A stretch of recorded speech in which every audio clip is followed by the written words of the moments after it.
Hey everybody, my name is Eugene Huo, like Scott said. I'm going to be just giving a little presentation on quadraphonic sound and performance techniques. So I'm happy to do this here for the first time at Frequency Freaks. So quadraphonic and immersive history, let's go back a little bit. First we're going to talk about how many speakers. So starting at one speaker, mono. This is mono, a single speaker, everything panned to the center. So this is AM radio. Remember AM radio? Interestingly enough, most current smart speakers are mono, right? Because it's just a single speaker. And the earliest recorded sound in the late 1870s was to like a cylinder, and that's mono, right? One track. Stereo, 1958, was introduced to the public, which has two speakers, one for each ear, left and right. FM radio is stereo, or what you would call like hi-fi at home was stereo. Headphones are stereo. So the majority of music that's released today is still in stereo. 4 speakers gives you quadraphonic. This is really late 60s, early 70s. You have 4 identical speakers. You can pan between left front, left right, left rear, and right rear. The sounds surround the listener. There were there were some live concerts that people did in quad, special setups that way. And then in terms of commercial releases, quad really lasted only for the 70s. And for various reasons, format wars between different companies. And so all that to say, quad died then, but it's seeing a resurgence, which is why I'm talking about it today. And then if we go to 5 or more speakers, sounds come from around and sometimes above the listener. You know, if you've ever gone to a movie, you'll have heard sounds coming from all around you and above.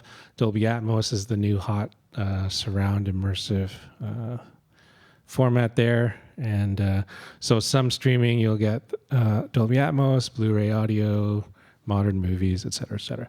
So when we're talking about speakers, just so everyone knows the nomenclature for speakers, basically there's 3 numbers, which is the number of speakers, dot, the number of subwoofers, dot, and then the number of height speakers, which is new. So that third number is relatively new. So 1.0 would be a mono, right? 2.0 is stereo, 4.0 is quad, simple enough. 5.1, you'd be thinking like that's the sort of minimal home theater setup. You know, there was like, oh, this is 5.1. So that's 5 speakers, which is left, center, right, and then 2 surrounds. And the 0.1 refers to the subwoofer. Okay, so 5.1, 7.1, 9.1, if you have a really big house and you have the space, you know, you can put 9 speakers. And then the newest is Dolby Atmos, which you may have heard the term, and that adds the height speaker. I've got here 514, which would be 5 surround around you, 1 subwoofer, and 4 speakers in the ceiling, arranged in a square. You can do 512. That's like the absolute minimum of Atmos, is to have the height speaker, 512. Okay? You can have 714. You could have 724, which would give you 2 subwoofers, one on either side of the room. You know, all different kinds of numbers and different configurations. But just so we know what we're talking about, this is the nomenclature. You know, in my research, you know, experiments with multi-channel audio predates the commercial application. So quad, right, I said it was 1970s. There's definitely a lot earlier experiments with multi-channel sound and surround applications for concerts, mostly live. So in 1940, Disney's Fantasia, the movie, featured a presentation in Fantasound. It had some 50 speakers arrayed in a room, mostly to have the sound of a bee traveling around the room for one of the songs. So that was only in like one theater, and it didn't go to like every theater, obviously. In 1958, Stockhausen, the composer, his piece Contact, utilized a 4-speaker array in the corners, which is actually, you know, quad. That's quad. The composer Varese, Poème électronique in 1958, also debuted at the Brussels World Fair at the Philips Pavilion, and 452 speakers throughout the space. That's insane. I mean, it's probably a big pavilion, right? But still, that's a lot of speakers. I would not have wanted to be the tech to have installed that. Vladimir Ussachevsky designed a 13-channel sound system at Columbia University in the auditorium, which there's a picture of that there. That's the picture of the 13-channel across the stage, in the seating, and in the balcony, right in the auditorium. In the early 1950s, Jacques Poulin, I'm sorry, I'm going to butcher it, potentiometre d'espace. That's a monophonic sound moving across 4 speakers. It was not four quadrants, but left, right, one at the rear, center, and one overhead. So he had the height speaker there going, which is pretty cool. And a lot of musique concrète would utilize multiple speakers, different. So that's like recorded sounds manipulating tape loops and stuff, much like what you were doing with the piano. But they would send, each tape to like a speaker here, speaker there, and then manipulate them all around. So very, experimental, very creative, and trying to use technology to surround the listener. Other notable quad performances, Pink Floyd through the late 60s and 1970s in their live performances would have a quad system. They developed this hardware called the Azimuth Coordinator, which has 2 joysticks, you can see, that would pan the sounds around. And lately, this is just one, I'm sure there are others. Suzanne Chani did an album in 2018 of a live performance called Quadraphonic, this album. It was the first performance by her since, she went on a long hiatus for synth performances, but she came back and to do this. So you can actually check out her, this is a picture of a video, but her Quadraphonic Masterclass video is on YouTube if you want to just check that out and learn from the master. So I wanted to talk about a plugin, which is what I'm using these days for recordings and mixing in Quadraphonic. And it's called QUARK. It's a Quadraphonic Universally Accessible Resource Kit. So it's open source. It encodes 4 discrete channel audio to stereo and back again in your DAW. So it lets you release your audio as a 2-channel stereo file. So this is right back to Quad in the 70s was released in stereo files on LPs, right? That was the only, or tapes, I think they did as well. But it wasn't there were some, this is why Quad died. There were some 4-channel phono, like LP systems. You'd have to buy a special needle, special thing, special this, just to play that back. But most of the Quad releases were encoded into stereo, and then when you play it back, it was decoded with a matrix decoder back into the 4 speakers. And so they called that 4-2-4, right? So it was started as 4, it went down to 2 to deliver to the consumer, and then when you play it back, it comes back out 4. So 4-2-4. So this is what QUARK, the plugin, will also let you do. So you can, in your mix, in your DAW, whatever you're using, whether it's Logic, Ableton, whatever, use the VST plugin. It takes your 4 channels that you've created a bus for, it'll encode it down to 2, and you can bounce it out, and it'll be a 2-channel file that you can then distribute anywhere, right? I can put that 2-channel file on YouTube or SoundCloud or put it on Apple Music or whatever, right? So, and then there are also resources on the QUARK website, which I'll link later, so that'll give you tutorials on how to set things up, how to play it back, etc. It's based on it's based on the Sansui QS regular matrix format, which was one of probably 4 different quad formats in the 70s. They chose this one. I think they said that it sounded the nicest in terms of when you collapse it into stereo. You can still listen to the file in stereo without decoding it, and it sounds pretty decent. And then you can also decode it. So it's a very versatile format, right? You can give it to anybody. They can just listen to it in stereo. But then if they have the decoder, they can open it up and make it quad. And funnily enough, one of the developers who was working on this on Suzanne Chani's album, and as a result of working on that quadraphonic album, he developed, or with a team developed, this plugin right after he was inspired. So that's QUARK. Like I said, to deliver the quad recording, so I talked about a stereo file. You could deliver a multi-channel 4-channel audio, like interleaved wave file or something that has 4 discrete audio channels, right? Wave as a container will let you deliver not just stereo files, but you can deliver multi-channel, like you can have 16 different channels in one wave file. And as long as you can open it up and break it apart again, then you can play it back. So you could deliver it in that way as a full fat wave file with 4 discrete channels. That would be the super highest quality.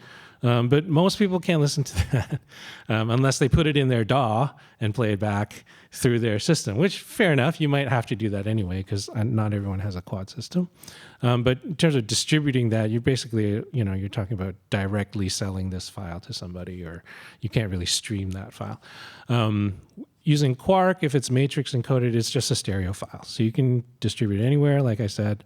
And the cool thing about the codec that they chose, QS, regular matrix, is that Dolby Pro Logic, the very basic Dolby Pro Logic 2 that's in most home receivers, if you have a home theater setup, is very closely based on that codec. So if you feed it a stereo QUARK file, it'll make it quad, which is really cool. So that's handy, right? You can listen to it in your living room. And then, you can still use your DAW and play it back. Thomas, you have a question? And the streaming encoding that they do, format conversion or whatever, on YouTube doesn't interfere with this quadraphonic? So I would say because it becomes lossy, right? Yeah. And there's some audio degradation. I would say that, yes, it probably impacts the channel separation a bit. But it's pretty, the audio quality is pretty decent, on streaming, especially if you go into like an Apple Music or a Tidal or something, because you're delivering them really high quality file in the first place. So it really depends on translating it back into whatever playback system. Yeah. Yeah, no problem. So just a comparison between these. So quad, why quad? Right? What's so great about quad? I mean, isn't it dead, right? I think for me, it's relatively simple to set up. If you just need 4 identical speakers, and most audio interfaces can handle 4 outputs. I'm not, not all, but usually there's a main outs, and then maybe there's a sub pair of outs, and that's it. That's all you need. QUARK is open source. It's free, which is great. But if you're doing, and for live, it's really easy to do because you just need a 4-bus. We'll talk about that later. But you just need a mixing board that has 4 outputs, and you can feed it. And it's not too hard. But if you're talking about trying to do other immersive formats, there's a wide variety of speakers that you might need, right? Subs and center channel or 9 speakers, whatever. It's complex to deliver what I've been doing, if you want to deliver a Dolby Atmos mix, Apple Music and Tidal offer that immersive audio or whatever, spatial audio they call it. It's a very specific file format you have to deliver in Dolby Atmos, like a master file. It's huge, many gigabytes for just one file because it renders out 24 different audio files. It's complicated, right? And you can only stream it to certain places, or you could try to put multi-channel audio on a Blu-ray disc, which is also complicated. And to play it back, minimum, in a studio, to play it back, minimum you need six outputs on your interface, if not more. If you're trying to do Atmos in the studio, that's 5 + 1 + 4. That's 10 outs that you need. Right, to do that. And so you're starting to get into much more expensive interfaces that have 10 outputs. To render Dolby Atmos, you need the Dolby Atmos renderer. you need to buy that. It's not free. It's probably like $300 to get that renderer. And not every DAW handles mixing in Atmos either. So it starts to get challenging. Wendy Carlos, if you know Wendy Carlos, synth pioneer, she has a wonderful website that looks like it was written in the 1990s or something, but it's great. wendycarlos.com, and she has a whole section on surround and her experiences with surround. I just pulled these two pictures out just to show you in terms of her thoughts on the worst quad configuration is actually the four corners configuration, which is what we're doing today. Can't be helped for live. But you see these little gray spots in the four corners. At the front, the sides, and the back. Those gray areas are where it's pretty poor imaging, or there's black holes in the sound where it doesn't really carry. So she says this is not the greatest way to do it. If you want to do quad at home for your listening, the one on the left, you put the two speakers kind of like where you would for a stereo setup, and then the other surround speakers are actually just at your side. For her, she says, because of the human ear, you really are more sensitive to sounds that come from the front, and sounds from the back you can't really localize that well. So if it's too far at the back, they kind of just get lost. So she wants you to pull those speakers sort of to either side of your ear, and then anyway.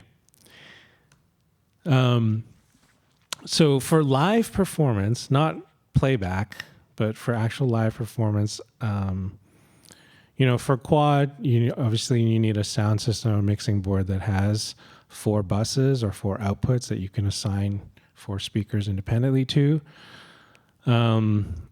I prefer the movement or the control of the sound to be under the artist's or the performer's control, but you and maybe the mix engineer, sometimes you work together as creatively to do certain panning or whatever it is. And not most mixing boards are stereo. So it's actually kind of challenging to pan in the board around a multi-channel panner, because they don't exist. It's mostly just left, right. And so for the engineer to do it, it's like left, right, and then fading forward and back. And there's a lot of machinations that they have to do. So it's better if you can do it here, right, on the stage. And it's under your creative control as a performer. I feel that, it's better that way. The speaker placement for live, you're very limited to, I couldn't put 2, like Wendy Carlos, I couldn't put 2 here, right in the middle of the stage, right? So it's kind of like you just make do with what you can do. In terms of performer and audience orientation, some things to consider when presenting in surround. If it's a larger space, I've seen this done. Michael Palumbo did this when he did immersive presentation with 24 speakers all around. He sat the audience in a circle facing outwards. And so everyone was facing a set of speakers, and the performers were actually in the middle of the room. And then when listening to the music or whatever, he had the whole soundstage shift periodically. So no one would only ever be listening to the back or something, right? So the whole soundstage would just shift around during the whole performance so that everyone got a taste of different positions and everyone was sitting out. It was interesting. Most of the time that's not going to be the case. So most of the time it's going to be forward and back like this. But just to keep that aware that you can be creative, not only just with the speakers, but also with how you place the audience. One last little thing about sound localization. This is the principle, I guess, that our human ear is more sensitive to sounds that are higher in frequency to localize them. So we can tell where higher pitched sounds are coming from. Lower pitched sounds, we have more difficulty telling where they're coming from. So to keep that in mind in your arrangements, if you're doing immersive, that if you want something to be noticed in its placement, to try and make it brighter, or you shouldn't try to put a low deep sound and move it around. You probably may not notice as much. Right? Working in quad, if you have if you're blessed with a Buchla, then you could pretty easily work in surround, because from what I understand, I don't know, this is what I'm told, that they are designed with quad in mind, at least. So it's quite simple to patch up Buchla to 4 channels. Eurorack, there are a number of 4-channel modules that I'm going to talk about in a sec. If I mean, you could work in your computer. You could have your computer here with your DAW feeding in audio or generating from VST instruments or whatever, and then send out from your computer quad, and you can have it mixing. You can do that live as well. Or you could do your own thing, 4 discrete sound sources, anytime, tape loops or guitar pedals or whatever, and you just plug 2 of them in here, 1 in here, and just see what happens. You can do that. Here are some of the quadraphonic. This is not exhaustive list. Okay, so the joystick is a big part of quad control, especially if you want to just control it manually. So there's the IntelliGel Planar 2, which will let you pan in quad. Yeah. The amazing thing about the Planar 2, like the previous iterations, is when you look on the side, you can see that little play button and that little record button. That lets you record your movements. Yes. Yeah. And then press play. So it functions a little bit like a sequencer, or like you can sequence how, in what you're talking about, where things are panning over and over. Yeah, the joystick I'm going to talk about, which is one I have, also does that feature. So it's really, really good. Yeah, if you're looking for a joystick, something that could record your movements is great, because then you can automate those movements while you're doing other things in performance. There's a couple of modules from ShackMat in the Aeolus line, so Aeolus Seeds and Aeolus Mixer.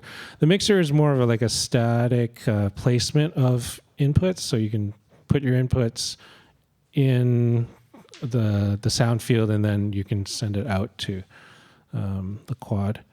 The Seeds one is more of an auto panner, I would say.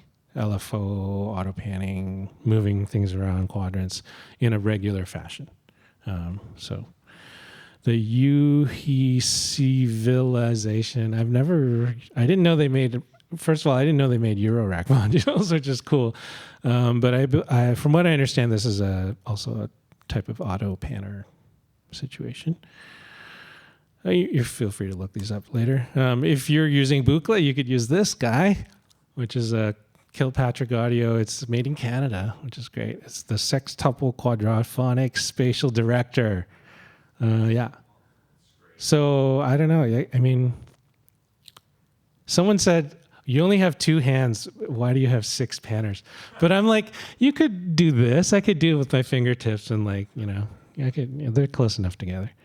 Maybe I have big hands. I don't know. Anyway, so that's that. I think this is like $2,000. So this is my setup. So this is what I use to do this. So the Ericsson's Black Joystick 2. A multiple VCA, so you need at least 4, right? And then the Takad nearness proximity panning. So I'm going to talk through how I use this.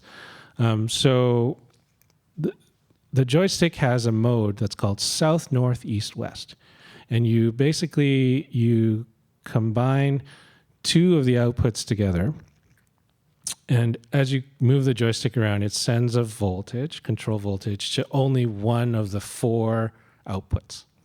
And so when you push it to north, like the cardinal directions, so it'll only output on 1, 2, 3, 4, that way. Then when you patch those 4 outputs into a voltage-controlled amplifier, VCA, then it will only basically turn up the volume of one of 4 of those channels as you move the joystick to the different cardinal directions. So then if I have a sound source and I mult it into 4, so the same sound sources is split into 4 channels, I patch those into the same sound into all 4 of those inputs. And then the outputs go to the panning mixer on the 4 corners. I'll talk about that in a second. Then when I move the joystick around, it's going to go to only the channel that's volume is up because of the voltage. The proximity panning mixer is basically, it has 7 inputs and then 2 outputs on either end. So if you can imagine it like the way it's laid out on flat like that, from left to right, so the left channel is at the bottom, right channel is at the top. If I patch something into the center, it's going to come into both outputs equally. If I patch something to the leftmost one, it'll only come out the left side, vice versa, and in between. So it's like a manual panner that if I patch it in, it'll just send it between left or right. So if I have 2 of them, then I can patch the 4 quadrants into the left, right of the front, the left, right of the back, and then I'll be able to pan around that way. Or you can get creative with how you do the panning. Is that clear? Basically, you need 2 output modules. So it doesn't have to be these ones. It can be any 2 output modules that you have left and right, and you can feed it. This one I like because instead of having multiple inputs which I have to pan, I can just patch directly into a position and then use my VCAs to control the panning by just dipping the volume in one or the other, right?